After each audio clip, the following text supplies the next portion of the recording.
அனைவருக்கும் வணக்கம். எதிர்நீச்சல் தொடர்கிறது சீரியலில் இன்றைக்கி எபிசோடில் என்ன நடக்குதுன்னு தான் இந்த வீடியோவில் பார்க்க போகிறோம். வீட்டில் இருக்க எல்லாரும் பூஜைக்காக காத்துட்ருக்காங்க. அப்போ கதிரும் ஞானமும் போய் நம்பூதிரியை கூட்டிகிட்டு வராங்க.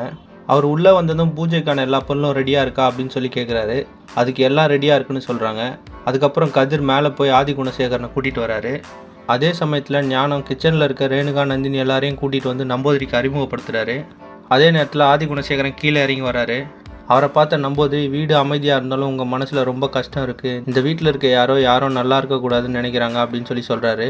உடனே நந்தினி, அது யாருன்னு எங்களுக்கு தெரியும் அப்படின்னு சொல்லி சொல்கிறாங்க. ஆரம்பிக்கலாமான்னு கேட்குறாரு. அதுக்கு ஆதி குணசேகர், நடந்தது போகட்டும், இனிமேல் நடக்க போகிறத பார்க்கலாம் அப்படின்னு சொல்லி சொல்கிறாரு.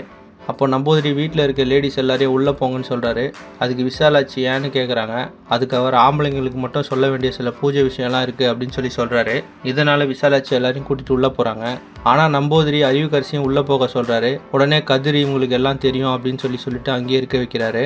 அப்போ நம்பூதிரி சொல்கிறாரு, இந்த பூஜை இங்கே முடிகிற நேரத்தில் அங்கே பெரிய ஆபத்து காத்திருக்கு அப்படின்னு சொல்லி சொல்கிறாரு. அதுக்கப்புறம் எல்லாரையும் கூப்பிட்டு பூஜை ஆரம்பிக்கிறாங்க. அப்போ நம்பூதிரி சொல்கிறாரு, உங்கள் மனசில் என்னென்ன ஆசை இருக்கோ அதை நினச்சி வேண்டிக்கங்க அப்படின்னு சொல்லி சொல்கிறாரு. அப்போ விசாலாட்சி சொல்கிறாங்க, இந்த குடும்பத்தோட கடைசி பையன் அவன் பொண்டாட்டியோட வெளியே போயிருக்கான், அவன் பொண்டாட்டி இப்போ தான் கர்ப்பமாக இருக்கா, ஸோ அவங்களாம் நல்லா இருக்கணும் அப்படின்றது தான் எங்களோட எல்லாரோட வேண்டுதலும் அப்படின்னு சொல்லி நம்பூதிரி கிட்ட விசாலாட்சி சொல்கிறாங்க. அந்த நேரத்தில் விசாலாட்சியோட தம்பி சாமியாடி அங்கே வராரு.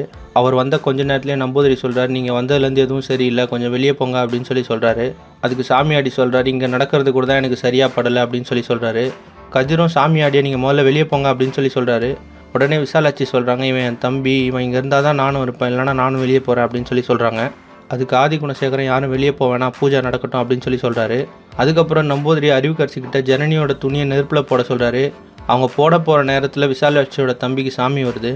அப்போ ஆதி குணசேகரனை பார்த்து, நீ பாவமூட்டியாக சுமக்கிற அப்படின்னு சொல்லி சொல்கிறாரு. உடனே விசாலாட்சியை பார்த்து, இது தப்பான பூஜை, இது நடந்தால் அவன் குலத்துக்கே ஆபத்து அப்படின்னு சொல்லி எச்சரிக்கிறாரு.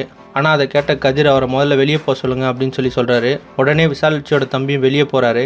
விசாலாட்சி பின்னாடியே போகிறாங்க. வெளியே போய் விசாலாட்சி கேட்குறாங்க, என்னென்னமோ நடக்குது அப்படின்னு சொல்லி கேட்குறாங்க. அதுக்கு அவர் சொல்கிறாரு, மதுரை வீரனும் கருப்புன்னு என்ன நினைக்கிறாங்களோ அதான் நடக்க போகுது, மனசை தயாராக வச்சுக்கோ அப்படின்னு சொல்லி சொல்கிறாரு.